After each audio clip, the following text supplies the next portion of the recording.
global economic system, which began in 1896 and reached its peak in 1914, has undergone significant changes in transportation and communication, evolving from railroads and telegraphs to modern jets and the internet.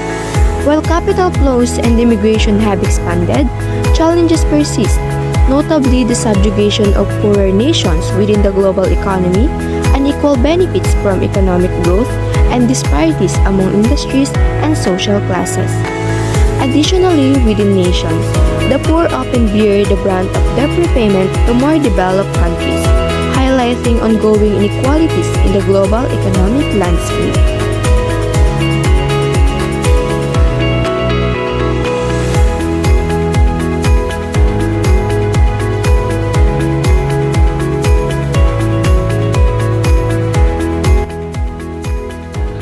Economic surplus represents the difference between what consumers are willing to pay for a good or service and what producers are willing to accept. It is the net benefits to both parties involved in a transaction. So let's break down its two components. The first one is the consumer surplus.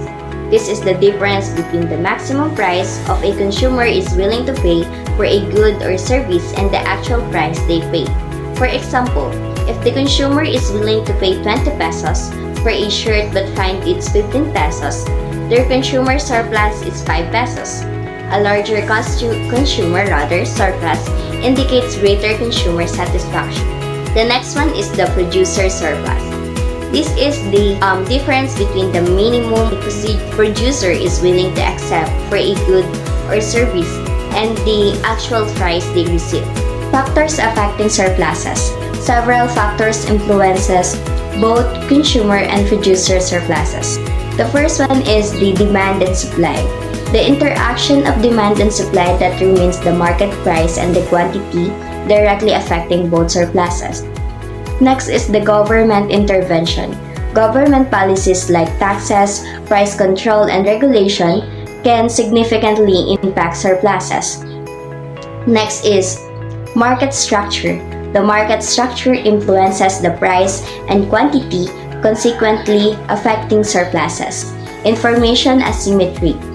If one party in a transaction has more information than the other, it can lead to an unequal distribution of surplus. In conclusion, the concept of surplus is multifaceted, encompassing both economic and budgetary contexts. Understanding the factors influencing surpluses is crucial for analyzing market efficiency, government policies, and overall economic well-being. Next is deficit. Deficit is a situation where a required resource, especially money, is less than what needed.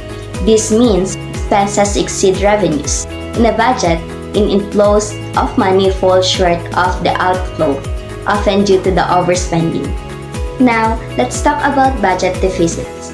This occurs when a government spending surpasses its income during a given period. This is a crucial point because accumulating nation debts can have significant consequences. High level of debt can first is increased interest payment. The government needs to pay interest on its debt, which competes with spending on their essential services like education, healthcare, or infrastructure. Next is crowd out private investment. High government borrowing can drive up investment or interest rates, making it more expensive for businesses to borrow money and invest, potential hindering economic growth. Next is reducing sovereign credit rating. A high level of national debt can lead to a downgrade in a country's credit rating, making it more expensive to borrow in the future. Lastly is create intergenerational inequity. The burden of repaying national debt is often passed on the future generation, creating an intergenerational inequity. Next is trade deficit. This arises when a nation imports more goods and services than it exports. The potential consequences such as job losses and a decline in the value of the domestic currency. This is because, number 1, it reduces domestic demand, number 2, currency depreciation, and lastly is the loss of competitiveness. Lastly is the intentional deficit. Deficit can be intentional. Governments might deliberately create a deficit by increasingly spending while reducing revenue. This is often done as a form of stimulus during economic downturns. The goal is to boost aggregate demand, hoping that that the increased economic activity will eventually generate sufficient tax revenue to offset the initial deficit. However, this is the delicate balancing act. Excessive deficit spending can lead to inflation and unsustainable levels of debt, potentially negating the intended benefits. In short, we can view deficit as a complex issue. While often viewed negatively, they aren't inherently bad.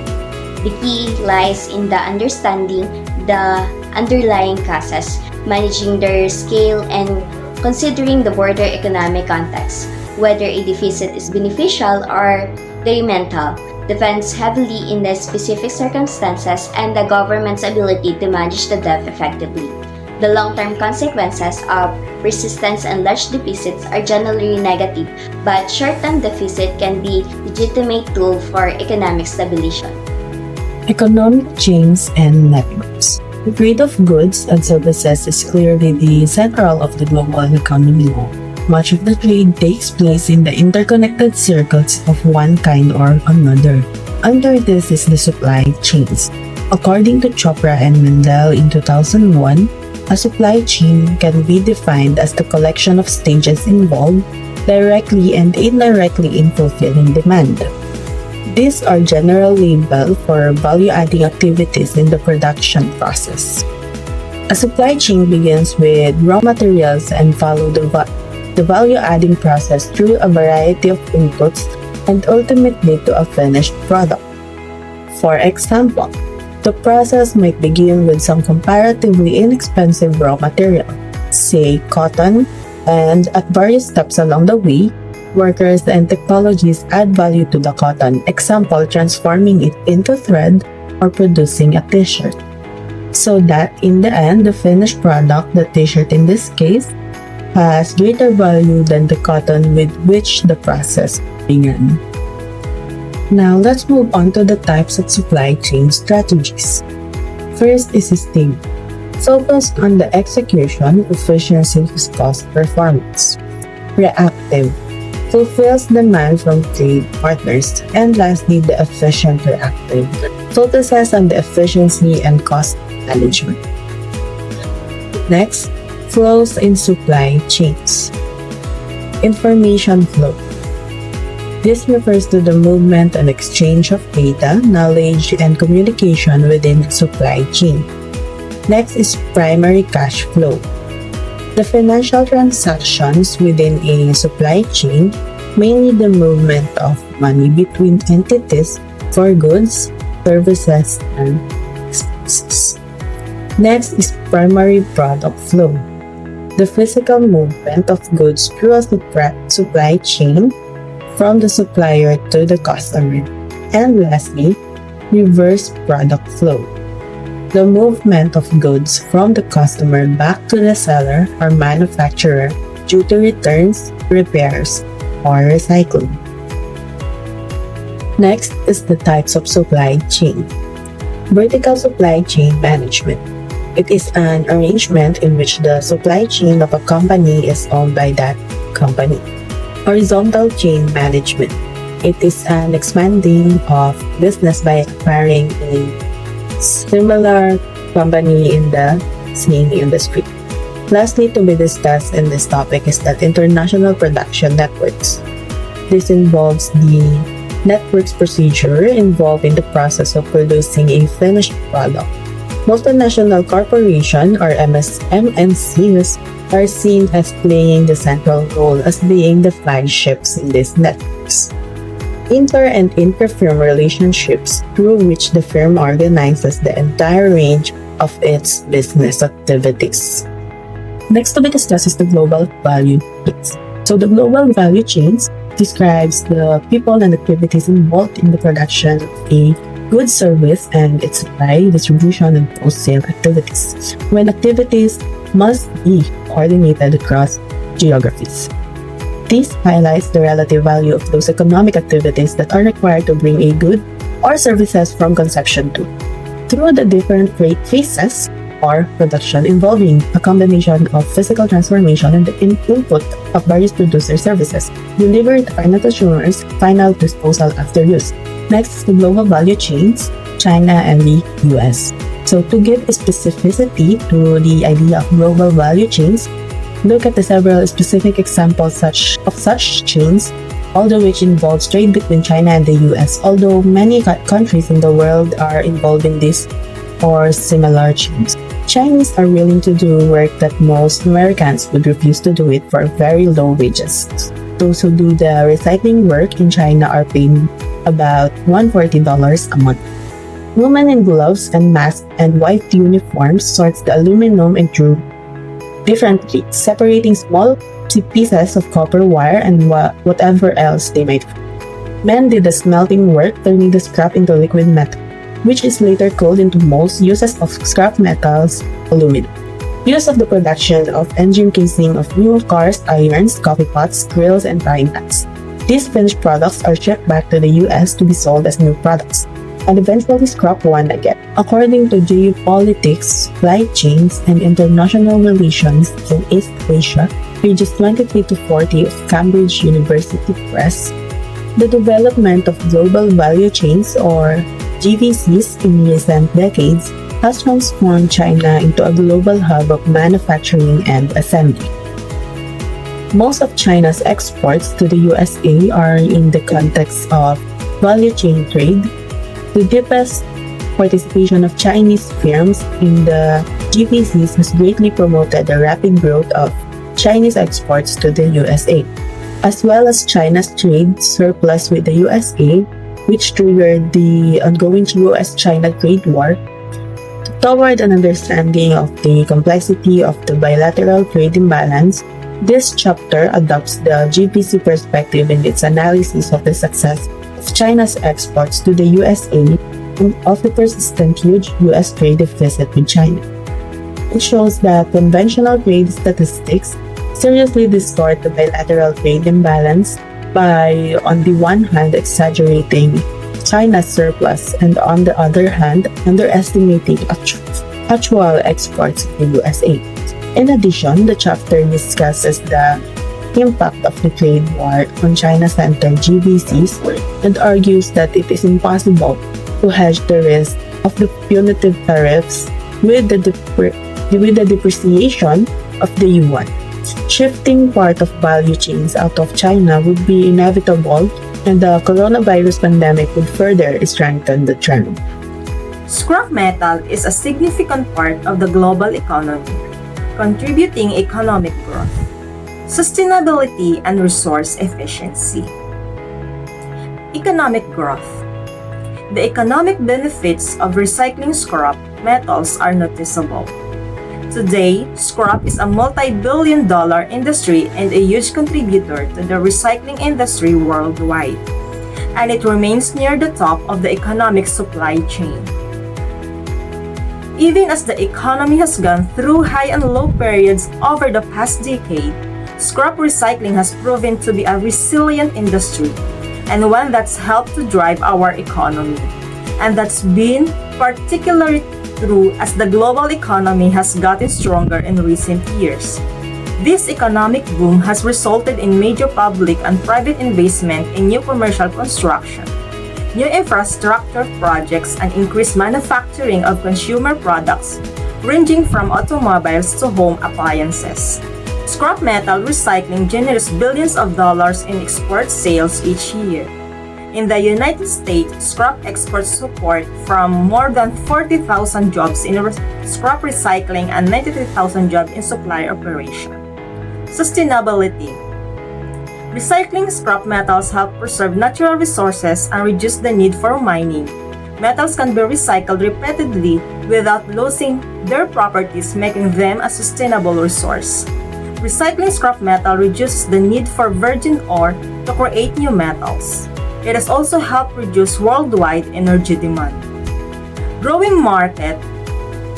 The global scrap metal recycling market is projected to grow from $420 billion in 2024 to $568 billion by 2032. The market is driven by factors such as increasing demand for metals in industries like construction, electronics, and automotive, as well as rising incomes and spending capacity in developing economies. The scrap metals recycling is a significant component of global sustainability and resource efficiency efforts. It involves collecting, sorting, processing, and recycling discarded metals, materials into useful raw materials for manufacturing new products. Various factors drive this market, including environmental benefits, energy savings, and economic incentives. The industry's economic value is further enhanced by the fact that metals can be recycled repeatedly without degrading their properties, making them a sustainable resource for manufacturing. So paper is one of the most common materials used in our daily life, and its ever-increasing applications have resulted in continuously growing demand. Globally, the use of paper and paperboard generates more than 100 million tons of paper waste every year. The recycling of waste paper can help promote a circular economy by conserving forest resources and improving the utilization of waste paper. This has led to growing demand for waste paper in developing countries, and China has been the world's largest importer since 1999. Although imported waste paper contributes significantly to the paper industry in China, inadequate environmental regulations on waste paper imports and recycling have also resulted in severe environmental pollution. A large amount of foreign garbage, pollutants, and even hazardous waste were also shipped into China, with the imported waste paper causing serious environmental pollution and health risk. As the major importer of global solid waste, recent restrictive policies are likely to shape the structure of global trade of solid waste and have stimulated a growing body of research about their social, economic, and environmental consequences domestically around the world. And there has been much attention paid to the impacts of the import ban on plastic waste, metal waste, and other kinds of waste. Because waste paper accounts for the largest share of inorganic solid waste, the ban on waste paper import has also raised some concerns recently.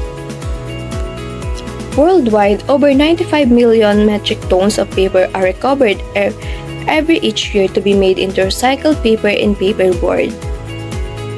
According to Environment Canada, of the 6 million tons of paper and paperboard used annually, only 25% of them are recycled. Paper waste accounts for more than one-third of all waste in the country. Paper waste is a severe problem in many industries and offices because of printing mistake, junk mails, billings, and packaging. The paper may comprise up to 70% of a company's total waste. An average office employee would be using about 10,000 sheets of paper in a year. In addition to paper used for printing, companies also consume other paper products such as cardboard, envelopes, and wrappers. So these are the impacts of a waste paper. With much of attention focused on plastic disposal, the impact of waste paper is often overlooked. Yet improper paper waste disposal and recycling can impact the economy and the environment as the other waste products. The first one is final cost. According to research by Gardner, this paper waste can take up between 1% and 3% of the company's revenue. Furthermore, in a separate report, 17% of all things printed amount to nothing but a waste. Second is litter. From torn paper to used wrapper, it is no wonder that a third of all litter is paper product. Littering can make an area entirely unattractive for tourists and also business owners. Deforestation. 40% of all traded industrial wood in the world is reserved for pulp and paper industries, which produce office paper, tissue, and paper-based packaging. Next is landfill volume. Of the 85 million tons of paper dumped each year, they fill about 40% of landfills. Transporting waste costs money, so does managing waste facilities. Likewise, as the volume of waste increases, the land needed to contain them also needed to expand. So if we have impact, we also have a solution in waste paper. So these are the solution in waste paper. the solution for paper wastage. Because paper products are biodegradable, paper are complacent when handling paper waste. Nevertheless, the biodegradable nature of paper is not the determining factor of sustainability. The efficiency of waste paper management and the volume of waste produced are think before you print. Take advantage of technology. Use this digital media to communicate the schedule or add visuals to presentation whenever possible. Only print the pages needed. Format the document correctly. Second, go paperless. Modern technology has allowed the world to minimize the use of paper. If the option is available, have your company switch to paperless transaction. Use electronic storage for your materials. Switch to digital magazines and newspaper subscription. Software tools have allowed electronic collaboration. And also get creative. Paper is recyclable and reusable. Paper waste recycling is something that environmental advocates have pushed for many years. It doesn't have to go straight into the trash can after use. With a bit of creativity, you can breathe a new life into it. Getting creative with reusing paper is something that you and your family or your co-workers can easily do. Paper waste management. With the proper reduction of waste and recycling methods, the economic and environmental benefits are tremendous. However, whether you are at home, in an office, or a big industries, paper waste is something that should not be taken for granted. It's the time paper-dependent companies should try to sort waste correctly or risk the cost of inefficient management and utilization of paper. So that's all.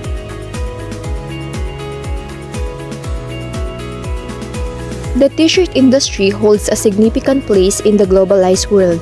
People living in different parts of the world wear t-shirts. The t-shirt industry is growing day by day.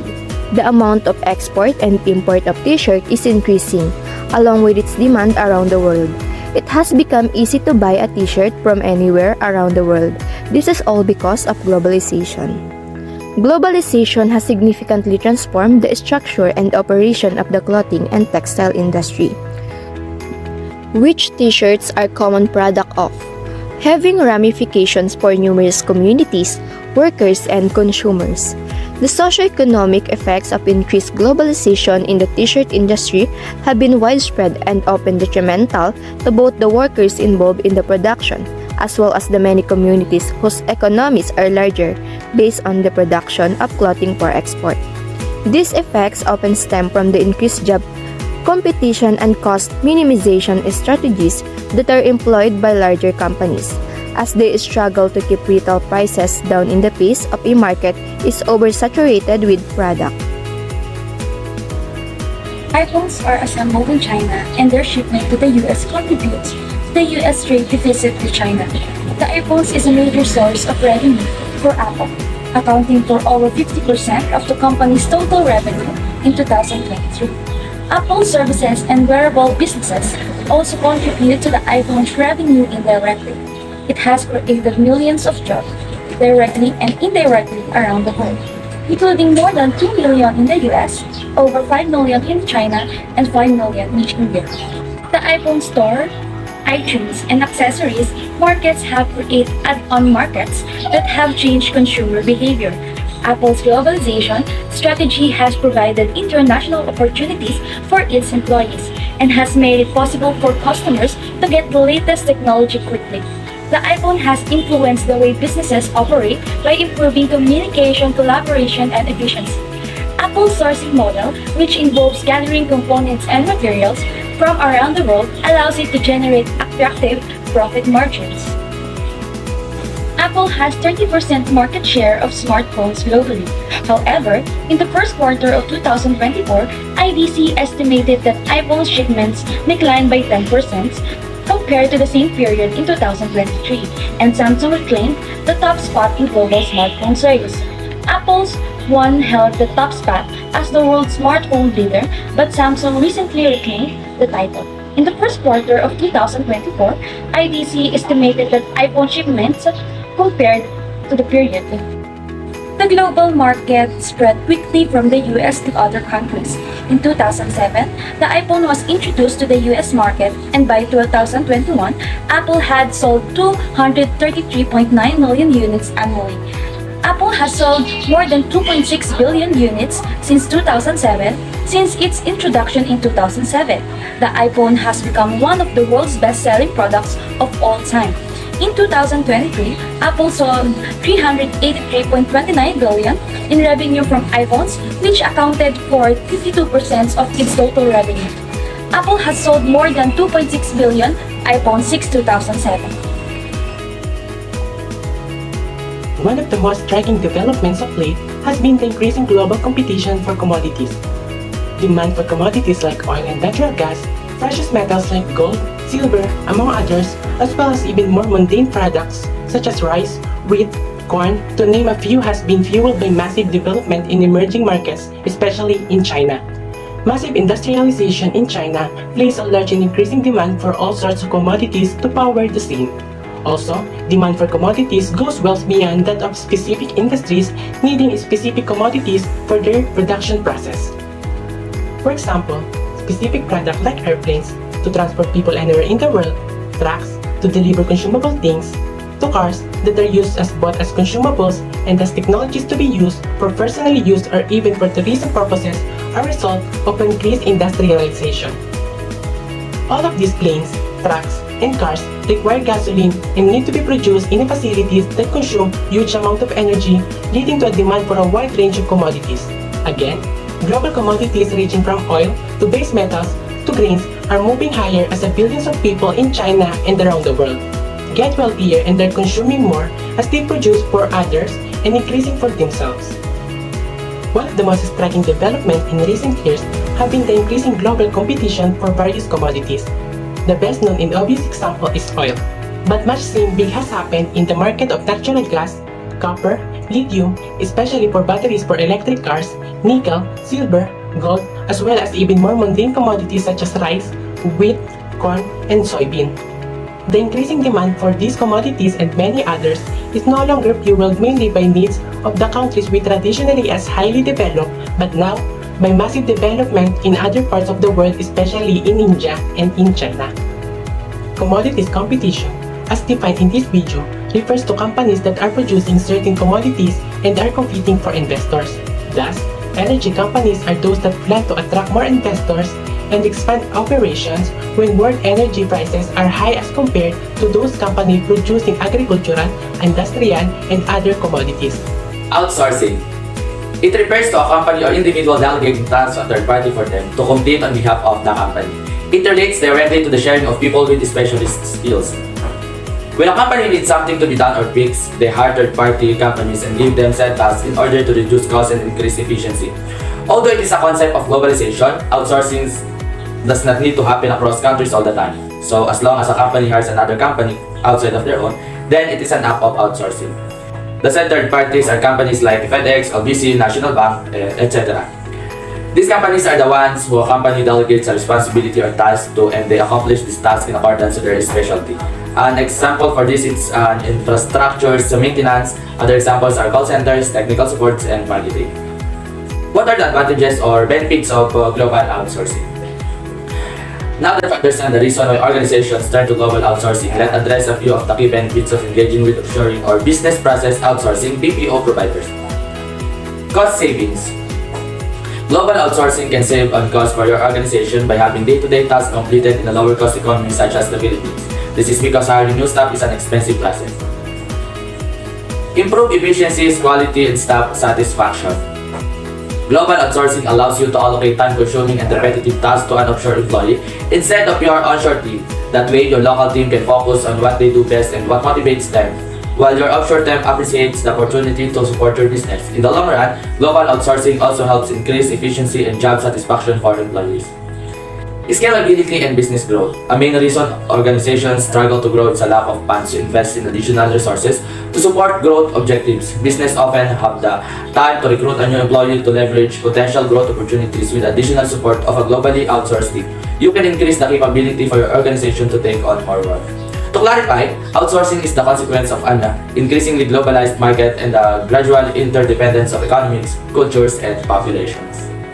Consumption is defined as the use of goods and services by the household. It is a component in the calculation of the gross domestic product or GDP. Microeconomists typically use consumption as a proxy of overall economy. So the first one is the beginning of all economic activity. Consumption is the start of all human economic activity. If a person desires something, he will take an action to satisfy this desire. So the result of an effort is consumption, which also means the satisfaction of human wants. So the second one is the end of economic activities. So for example, if a person desires a sandwich, he will take an action, the effort to make a sandwich. So once it is made, the food is consumed, resulting in the end of an economic activity. So the third one is consumption derives production. So according to the economist Adam Smith, consumption is the sole purpose of all production. It means that the production of goods and services is dependent on the level of consumption. So the fourth one is economic theories. The study of consumption theory has helped economists to formulate numerous theories such as the law of demand, the consumer surplus concept, and also the law of diminishing marginal utility. So these theories help analysis to understand how individual behavior affects the input and output in the economy. The fifth one is the government theories. Consumption habits also help the government formulate theories. So the minimum wage rate and tax rate are determined based on the habits of individuals. It also helps the government make decisions on the production of essential and non-essential commodities in the country. It also provides the government with insight into the savings to spending ratio in the economy. So the sixth one is income employment theory. Consumption plays an important role in income and employment theory under Keynesian economics as put forth by John Maynard Keynes. So Keynesian theory states that if consuming goods and services does not increase the demand of goods and services, it leads to fall in production. A decrease in production means businesses will lay off workers, resulting in unemployment. Consumption thus helps determine the income and output in the economy.